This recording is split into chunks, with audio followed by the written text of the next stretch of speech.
गरीब की जादुई मशरूम की खेती। एक बार की बात है, नैना अपनी माँ सुप्रिया और पिता मुकेश के साथ रहती थी। नैना के पिता सरपंच के खेतों में खेती किया करते थे। कड़ी धूप में वे अपना पसीना बहाते थे, तब जाकर सरपंच उन्हें दिन के 300 रुपया दिया करता था। परंतु बाजार में महंगाई इतनी ज्यादा बढ़ गई थी कि 300 रुपए से दिन का खर्चा चल नहीं पा रहा था। नैना गांव के ही एक प्राइवेट स्कूल में पढ़ती थी। स्कूल की फीस भी अब बढ़ती जा रही थी।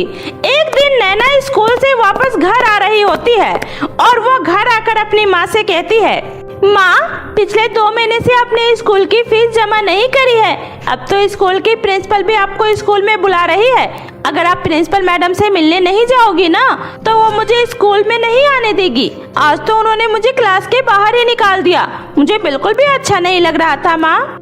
अरे बेटी, घर में इतने काम होते हैं, इतना ज्यादा कि भूल ही जाती हूँ मैं। मेरे दिमाग से ही निकल जाता है। पर तुम चिंता मत करो, आज शाम को तुम्हारे पिता को वापस आने दो। मैं उनसे कहकर तुम्हारे स्कूल की फीस निकाल कर तुम्हारे स्कूल में जमा करवा दूंगी। ठीक है बेटी, अब बस तुम अपनी पढ़ाई पर ध्यान दो और मन लगाकर पढ़ाई करो। ठीक है माँ, आप यहाँ से शाम को पापा से पैसे ले लेना और स्कूल में जमा करवा देना। ठीक है बेटी, अभी जाकर तुम हाथ पैर धो लो। मैंने तुम्हारे लिए खाना बना दिया है। आज मैं तुम्हें अपने हाथों से खाना खिलाऊंगी।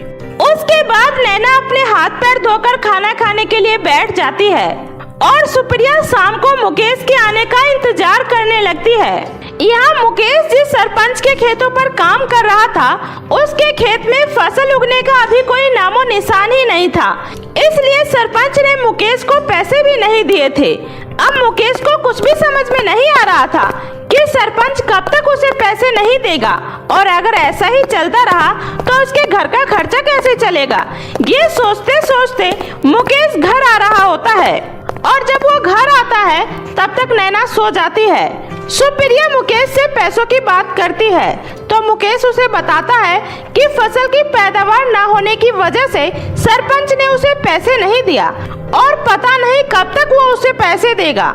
ये सब सोचकर सुप्रिया भी बहुत परेशान हो जाती है। उसे समझ नहीं आता है कि कल वो अपनी बेटी के स्कूल की फीस कैसे जमा करेगी। सुप्रिया मुकेश को खाना गर्म करके देती है और उससे कहती है, आप जानते हैं जी, आज नैना की मैडम ने नैना को क्लास से बाहर खड़ा कर दिया था क्योंकि 2 महीनों से हमने नैना की स्कूल की फीस जमा नहीं की। नैना को मैंने आज कहा है कि कल उसकी फीस जमा हो जाएगी। अब आप ही बताइए मैं क्या करूं? अगर प्रिंसिपल मैडम ने नैना का नाम काट दिया तो मुझे बिल्कुल भी अच्छा नहीं लगेगा। अब मैं तुम्हें क्या बताऊं, मैं तो खुद बहुत ज्यादा परेशान हूँ। घर में राशन भी तो भरवाना होता है। मैं समझ सकती हूँ आपकी परेशानी, पर कुछ तो करना होगा ना जी। अगर कल नैना की स्कूल की फीस नहीं जमा हुई तो मैडम उसे घर भेज देगी। ये मुझे बिल्कुल भी अच्छा नहीं लगेगा। मैं सोच रही हूँ क्यों ना मैं अपने रखे हुए गहने को गिरवी रख दूँ। उन पैसों से कुछ दिनों का खर्चा चल जाएगा और नैना की स्कूल की फीस भी जमा हो जाएगी। जब हमारी आर्थिक स्थिति थोड़ी ठीक हो जाएगी तब हम अपने गहने वापस ले आएंगे। मुझे लगता है तुम जो सोच रही हो बिल्कुल सही होगा, क्योंकि इतने दिनों से पैसे ना मिलने की वजह से घर का सारा राशन भी खत्म हो रहा है। आखिर खाना भी तो बहुत जरूरी है और मैं भी नहीं चाहता कि नैना बेटी को स्कूल से निकाल दिया जाए। और हाँ, मैं चाहता हूँ अपनी नैना बेटी को इन सारी बातों का पता भी न चले। अगले दिन सुप्रिया अपने गहनों को गांव के एक सुनार के पास गिरवी रख देती है, जिसके बदले सुनार उसे कुछ पैसे दे देता है और गहने को गिरवी रख लेता है और वो उन पैसों को ले जाकर नैना के स्कूल की फीस भर देती है और बचे हुए पैसों से घर में राशन भी भरवा लेती है। सुप्रिया घर का सामान लेकर घर वापस आ जाती है और घर में सफाई करने लगती है। तभी नैना भी स्कूल से आ जाती है। उसके बाद दोनों माँ बेटी खाना खाते हैं। शाम को मुकेश लेट घर आता है। मुकेश के आने से पहले ही नैना सो जाया करती थी। मुकेश जब भी काम से वापस आता तो सुप्रिया उसे घर की सारी कहानी बताती है। आप जानते हो जी, बाहर राशन पानी सब्जी सब कुछ महंगा हो रहा है। सब्जियों के दाम तो आसमान छू रहे हैं। दाल खाना भी बहुत मुश्किल है। समझ नहीं आता आखिर इंसान खाए तो क्या खाए। जब मैं बाजार गई तो सब्जियों के रेट सुनकर तो मेरे होश ही उड़ गए। समझ ही नहीं आ रहा है क्या लूं क्या ना लूं। कुछ तो लेना ही पड़ेगा ना जी। जीना है तो पेट भी भरना ही होगा ना। कह तो तुम सही रही हो भगवान, मैं तो कहता हूँ कुछ दिन तक सस्ती सब्जियाँ ही लेकर गुजारा करना पड़ेगा। आखिर गिरवी रख गहनों के पैसे से घर कब तक चलेगा। क्या करूं जी, लेकिन नैना है ना, कितने दिनों से कह रही है माँ मुझे मटर मशरूम खाने हैं, और मटर के रेट तो 100 रुपए हैं, और मशरूम का तो तुम जानते ही हो ना, वो तो केवल अमीर लोग ही खा सकते हैं। अब मैं उसकी ये जिद कैसे पूरी करूं? रोज स्कूल से आकर कहती है माँ मटर मशरूम खाना है।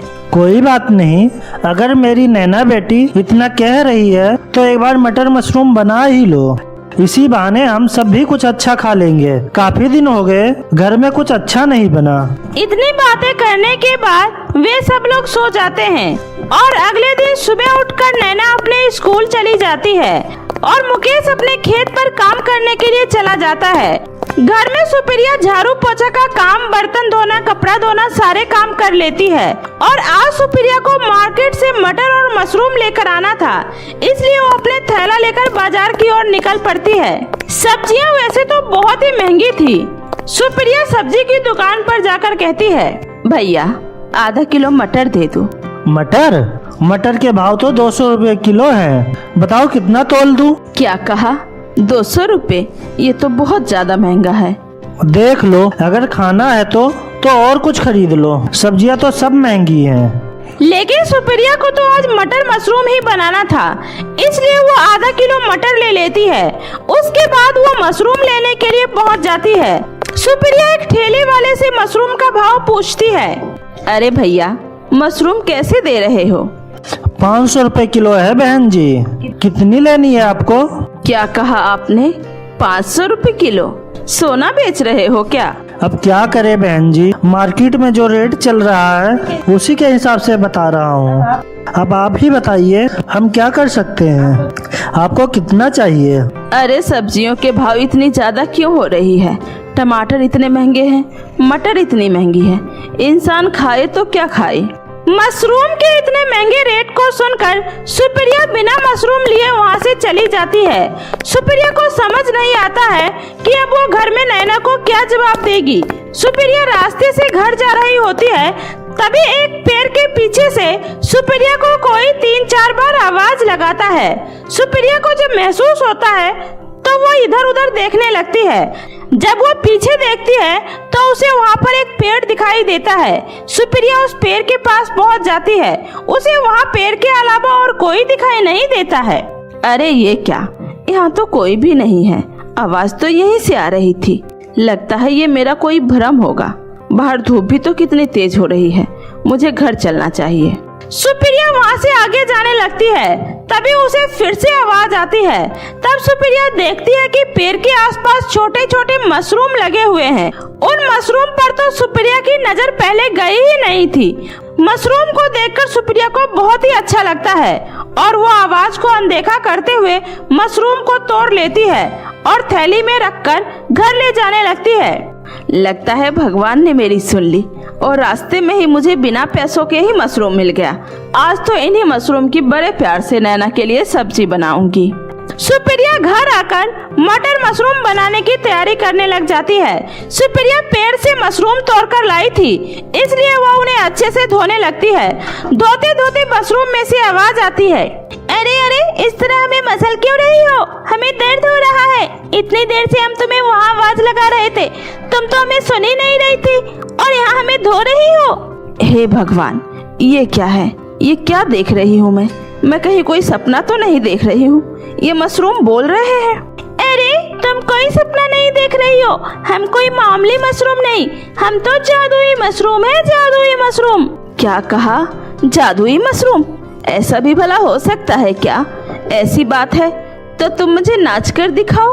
सुप्रिया के इतना कहते ही वो मशरूम उछलने लग जाता है। सुप्रिया ये देखकर हैरान हो जाती है और उन्हें उस मशरूम का जादुई होने पर विश्वास हो जाता है। मशरूम सुप्रिया से बातें करते हैं। उसके बाद सुप्रिया मशरूम को अपनी सारी बातें बताती है। मशरूम अपनी जादुई शक्तियों से मटर और मशरूम की सब्जी वहाँ पर प्रकट कर देता है और वो सब्जी दिखने में बहुत ही स्वादिष्ट लग रहा होता है। नैना जब स्कूल से घर वापस आती है तो तो उस दिन मुकेश भी घर जल्दी वापस आ जाता है और उसके बाद पूरा परिवार मिलकर एक साथ मटर और मशरूम की सब्जी खाते हैं। सब्जी बहुत ही ज्यादा स्वादिष्ट थी। माँ, सब्जी तो बहुत ज्यादा स्वादिष्ट है, मुझे और मिल सकती है क्या? अरे हाँ भाग्यवान, सब्जी तो बहुत अच्छी है। तुमने तेल मसाला सब बहुत अच्छे से डाला है। उस दिन उसका पूरा परिवार बहुत ही अच्छे से मटर और मशरूम की सब्जी खाते हैं। खाना खाने के बाद पूरा परिवार सो जाता है। अगली सुबह उठकर वे लोग अपने घर के कामों में लग जाते हैं। नैना स्कूल चली जाती है, मुकेश भी अपने काम पर चला जाता है। घर का काम खत्म करने के बाद सुप्रिया मशरूम से बातें करने लग जाती है। मशरूम धीरे धीरे खराब होने लग जाता है। सुप्रिया को समझ नहीं आता है कि मशरूम खराब क्यों हो रहा है। मुझे लग रहा है कि अब तुम धीरे धीरे मुरझा रहे हो। मुझे तुम्हें वापस से धरती में गाड़ देना चाहिए, नहीं तो तुम धीरे धीरे खत्म हो जाओगे। हाँ सुप्रिया, तुम बिल्कुल सही कह रही हो। तुम एक बहुत अच्छी और दयालु औरत हो। तुम मुझे अपने आंगन में लगा दो, मैं हमेशा तुम्हारी मदद करूंगी। तुम्हें जिस भी चीज की आवश्यकता होगी तुम वो मुझसे मांग सकती हो। देखो, अभी तो मुझे कुछ भी नहीं चाहिए। मैं तुम्हें बाहर अपने आंगन में लगा देती हूँ, पर जब भी मुझे कुछ चाहिए होगा तो मैं तुमसे जरूर मांगूंगी। इतना कहकर सुप्रिया मशरूम को बाहर आंगन में लगा देती है और उन्हें पानी देती है। मशरूम फिर से हरा भरा हो जाता है और धीरे धीरे बड़ा होने लगता है। एक दिन सरपंच मुकेश को काम से निकाल देता है और सुप्रिया के पास भी पैसे अब खत्म हो जाते हैं। कुछ दिनों तक तो सुप्रिया दुकान से उधार सामान लाकर किसी तरीके से अपना गुजारा करती है, लेकिन एक दिन दुकानदार घर आ जाता है और सुप्रिया और मुकेश को धमका कर जाता है। यह सब आंगन में लगा मशरूम देख रहा होता है। तभी मशरूम अपनी जादुई शक्तियों से सुप्रिया का घर एक बड़े से घर में बदल देता है और घर में सभी जरूरत की चीजें, एसी, टीवी, कूलर सब कुछ मौजूद कर देता है। ये सब देखकर सुप्रिया को मशरूम की याद आ जाती है और उसे याद आता है कि ये मशरूम तो जादुई है। उसके बाद सुप्रिया मशरूम का धन्यवाद करती है। मैं जानती हूँ कि ये सब तुमने ही किया है जादुई मशरूम। तुम बहुत ही अच्छी हो। मैं तुम्हें भूल गई थी, मुझे माफ कर देना। सुप्रिया, तुम बहुत अच्छी हो। तुमने कभी हमारा गलत फायदा उठाने की कोशिश नहीं की। तुम जानती हो कि हम जादुई हैं, फिर भी तुमने हमसे कुछ नहीं मांगा, पर हमने ये सब तुम्हारी भलाई के लिए किया है।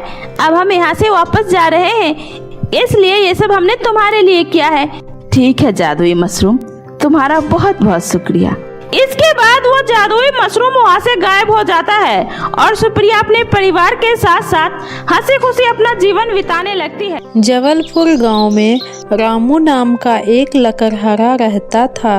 रामू दिन भर जंगलों में लकड़ियां काटता और साथ ही अपने भेड़ बकरियों को चराता। एक दिन रामू जंगल में लकड़ियां काटते काटते बहुत ही ज्यादा थक गया, तो उसे बहुत ही तेज प्यास लगी। पानी की तलाश में वह जंगलों में काफी आगे निकल गया। तभी उसे नीलगिरी पर्वत के पास एक झरना दिखाई दिया। झरना देखकर वह बहुत ही खुश हुआ। वह नदी के पास गया। पहले उसने अपने बकरियों को पानी पिलाया और बाद में खुद भी पानी पिया। तभी उस नदी में रहने वाली दामिनी चुड़ैल की नजर रामू पर गई। रामू का मनमोहक और भोला भाला चेहरा उसे बहुत ही प्यारा लगा और वह उसे देखकर मन में सोची, यह इंसान तो बहुत ही भोला भाला और अच्छा लग रहा है। अगर मेरी इससे शादी हो जाती है तो यह मेरा बहुत ही अच्छे से ख्याल रखेगा। वैसे भी मैं इस नदी में रहते रहते बोर हो चुकी हूँ। तभी दूसरी चुड़ैल दामिनी से बोली, देखो दामिनी, हम चुड़ैल हैं और हमें इंसानों से नफरत है। हम इंसानों को खा सकते हैं, उससे विवाह नहीं कर सकते। वैसे अगर तुम्हें अपना शौक पूरा करना है तो करो, हमें इंसानों से कोई लेना देना नहीं है। मैं तो इस झील में ही खुश हूँ। यह सुनकर दामिनी बोली, नहीं नहीं बहन, यह लकड़हारा बहुत ही सीधा साधा और भोला है। तो मैं सोच रही थी कि क्यों ना मैं कुछ दिन के लिए लकड़हारे के साथ विवाह करके पृथ्वी लोक पर रहूं और पृथ्वी लोक का आनंद लूं। ठीक है, जैसी तुम्हारी मर्जी। यह सुनकर दामिनी बहुत ही खुश हो जाती है और लकड़हारे की तरफ देखकर मुस्कुराने लगती है। सीधा साधा रामू चुड़ैल के लंबे बाल और उसकी खूबसूरती को देखकर उस पर मोहित हो जाता है, क्योंकि उसने आज से पहले कभी भी इतनी सुंदर लड़की को नहीं देखा था। रामू उस लड़की का पीछा करते करते उसके पास गया और हिम्मत से बोला, आप तो किसी अप्सरा से कम नहीं। मैंने आज से पहले आप जैसी खूबसूरत लड़की नहीं देखी। वैसे तो मेरे पास आपको देने के लिए कुछ भी नहीं है, लेकिन मेरे पास मेरे खाने की कुछ रोटियां रखी है। आप चाहे तो हम इसे मिलकर खा सकते हैं। यह सुनकर दामिनी हंसते हुए रामू के हाथ से रोटी ले ली और फिर बड़े ही प्यार से बोली, प्यारे लकड़हारे, तुम्हारे यह रोटी मेरे नाजुक और मुलायम दांतों के लिए बहुत ही सख्त है, मैं इसे नहीं खा सकती। इतना बोलकर दामिनी ने लकड़हारे को उसकी रोटी वापस कर दी और हंसते हुए झील में वापस चली गई।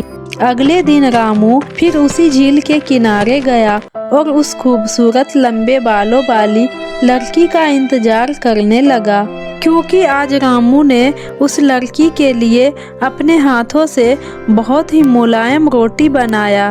घंटों इंतजार करने के बाद वह लंबे बालों वाली लड़की फिर नदी से बाहर आई। उसके बाहर आते ही रामू ने उसे अपने हाथों से बनाई हुई रोटी खाने को दी। आज भी उस चुड़ैल ने रामू के हाथ से रोटी ले ली, लेकिन फिर से उसने लकड़हारे की रोटी वापस करते हुए कहा, तुम्हारी यह रोटी ठीक से पकी नहीं है, मैं इस रोटी को नहीं खा पाऊंगी। और फिर वह हंसती हुई झील में चली गई। यह देखकर रामू बहुत ही उदास हो गया। मैंने इतने प्यार से इतनी मेहनत करके इतनी मुलायम रोटी बनाई थी, फिर भी इस रोटी को नहीं खा पा रही है। तभी रामू की नजर झील के पानी में तैर रही एक रोटी पर गया। तभी रामू के दिमाग में एक तरकीब आया और वह मन ही मन सोचने लगा, कल जब हम दामिनी के लिए रोटी लाएंगे तब उस रोटी को झील के पानी में थोड़ा देर छोड़ देंगे, जिससे कि रोटी मुलायम हो जाएगी और दामिनी को चबाने में कोई दिक्कत नहीं होगी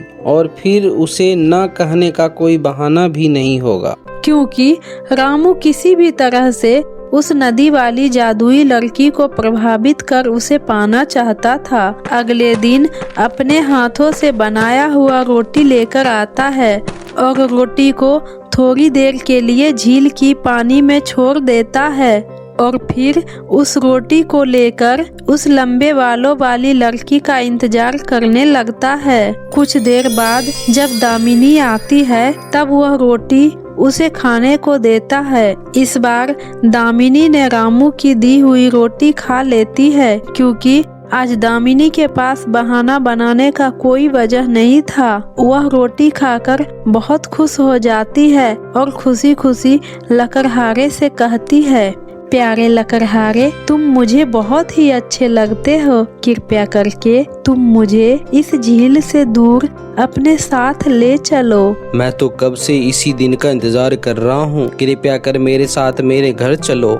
मैं अब तुमसे बिल्कुल भी दूर नहीं रहना चाहता। मैं जल्दी ही तुमसे शादी करके तुम्हें अपने साथ रखना चाहता हूँ। ठीक है, मैं पूर्णमासी की रात शादी करके तुम्हारे साथ तुम्हारे घर चलूंगी। इतना बोलकर दामिनी फिर से झील में चली जाती है और रामू खुशी खुशी पूर्णमासी का इंतजार करने लगता है। पूर्णमासी आने पर रामू दामिनी से शादी कर उसे अपने घर ले जाता है। दामिनी, मैं तुमसे वादा करता हूँ, मैं तुम्हें बहुत प्यार करूँगा और मैं तुम्हें कभी कोई तकलीफ नहीं होने दूंगा। मैं भी पृथ्वी पर रहने वाली बाकी पत्नियों से अच्छी पत्नी बनकर आपके साथ रहूंगी, लेकिन मेरी एक शर्त है, अगर आपने मुझे बिना कारण के मारा तो मैं हमेशा के लिए आपको छोड़कर चली जाऊंगी। यह सुनकर लकड़हारा बहुत ही खुश हुआ, क्योंकि उसे पूरा यकीन था